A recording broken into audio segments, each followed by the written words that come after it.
Hi everybody, I am back here with another surprise aircraft that was just released on the marketplace, the new Citation Jet 3, available, just came out the other day, yesterday actually. Surprise business jet available for Flightsim 2024. Just wanted to give a quick overview. I've been flying this for a few hours. A little quick review here for you all. Not bad. I mean, it's not amazing. It's not freeware. It's better than freeware, absolutely. Just a couple of things. I'm familiar with the Citation product line. In comparison to the CJ4 that comes by default, this one has a few things I like better visually and some things I don't. Not a real fan of how the fan blades look right now. They're kind of wonky when they turn. Also, the other thing I noticed is that the windows are too large. They're not quite to scale. They're just should be a little bit smaller, and I don't like kind of the flickery look around the edges of the windows the way they're cut. It's a little bit sloppy there. Not really a real fan of that part, but the windows are a little too big, although the placement of them seems good. I love how the airplane sits squattier than the default plane. The real Citation jet sits fairly squatty. One thing I don't like is the tire, though. The tire is strange. It's awful fat, and the hub is not to scale properly. It should be bigger. The tire should be a little smaller. The default wheel set looks way better. So even though it sits squattier, it just doesn't look right. And this tire looks like something off a Piper Cub made for off-roading. So I'm not really sure why the tire looks so strange. It's just too fat, not to scale right, and way too much rubber.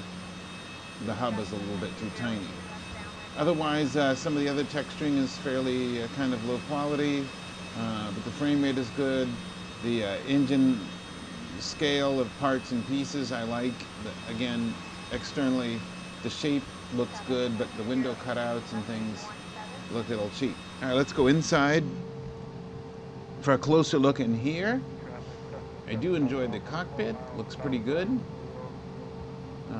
Resolution is not bad. It's not perfect, but it looks good enough. In the views I have programmed as such: left, right, down panel, and a passenger view. Let's look in the cabin for a minute. The cabin is not bad at all. Pretty nice looking. You can go in even in here and look around, and you can even open up the toilet and what?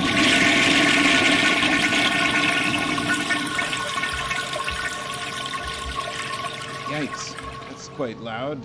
Never heard a toilet that loud. That scared me in flight. Look at the window shades. That's really cool. Love how you can move them around. Really, really neat. Table too, look at that. Super neat. Really nice there.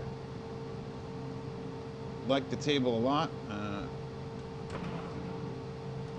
Interior is just low res. It's low res and some of the textures are rough, but again, I'm running at 87 frames a second, so I don't know. I run in 2K.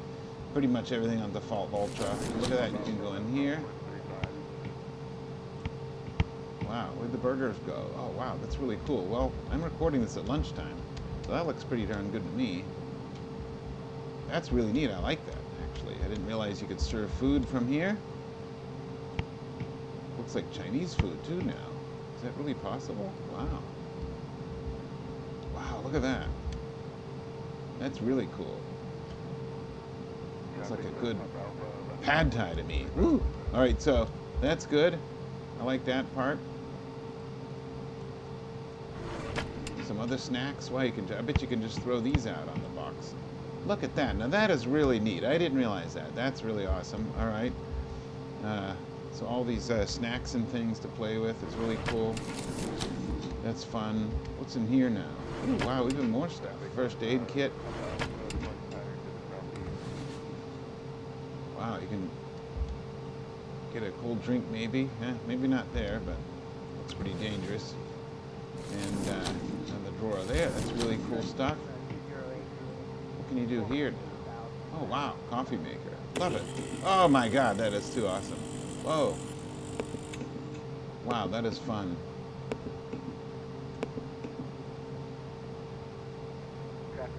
Wow, clicking on the coffee cup. I guess I drank it.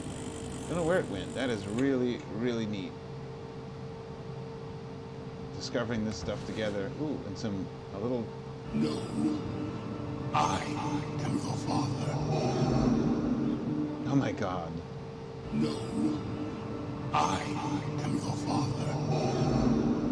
Wow, that is... I never expected to find that kind of thing. All right, now climbing into the cockpit seats.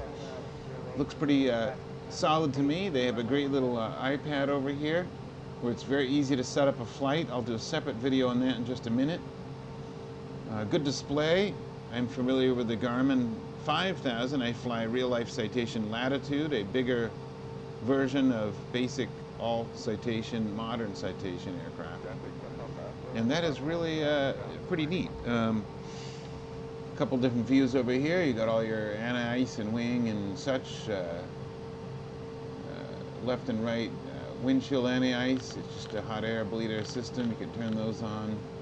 Wish there was a change in sound, but this is an early product, so maybe they'll add that later.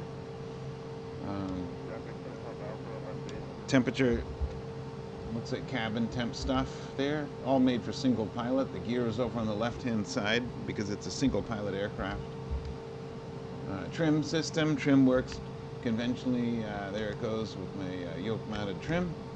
Engine start section, and the Garmin touchscreen units for doing all your everything. It's kind of like an FMS. Mapping, engine equipment, autopilot, all across the top displays and lights and other stuff over here. Alright, pitot-static heats, anti-collision strobes and landing lights, and it looks pretty good to me. So I like the preliminary appearance of this.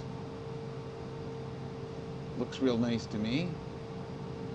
Things to click on that you wouldn't always expect, which is really cool. So, co-pilot seat. Oh, you can take the pen and click the pen, isn't that something? Captain's chair. Typical late model Cessna yoke, just like what we have in the Latitude that I fly in real life. Okay. Up here you can do main door stuff, baggage, lock, GPU, you can hook that up, and do your weight and balance. It looks like two main functions for this screen. Cabin lighting control as well. I tried that during the day, but I didn't really see anything. Wow, you can refill the food and drinks and do disco mode. I don't know what disco mode is, but maybe the passengers do. I don't know. Pretty neat stuff. All right, well, there's a great little, ooh, there's my coffee. There's a quick view on the in and outside. That's very humorous as well. What happens there? Pretty neat. All right, well, anyway, there's a quick view of the new Citation 3, in and out. Hope you like it. I think it's, just to get it out of the bag, it's worth the $25. It is. It flies good. And I actually did an autopiloted VNAV, precision GPS, LNAV, RNAV approach, where I am here in Ukiah, California. And it works. If an airplane and autopilot can hold an approach, it's got to be pretty good. Overall, I think it's pretty good. Not, again, a fan of all the stuff. Mostly just the outside. It's the fat tire that bugs me. Otherwise, not bad at all. I definitely would recommend it. And this is just only after a couple hours of flying it. So, sure, yeah, as of now, a great entry-level product. A good beginning, a good start. Oh, by the way, the sounds aren't bad as well. Not amazing, but certainly better than default sounds, which pretty much are non-existent. Okay, enjoy this, and we'll do a little lesson on all the programming of the Garmin in just a next segment here.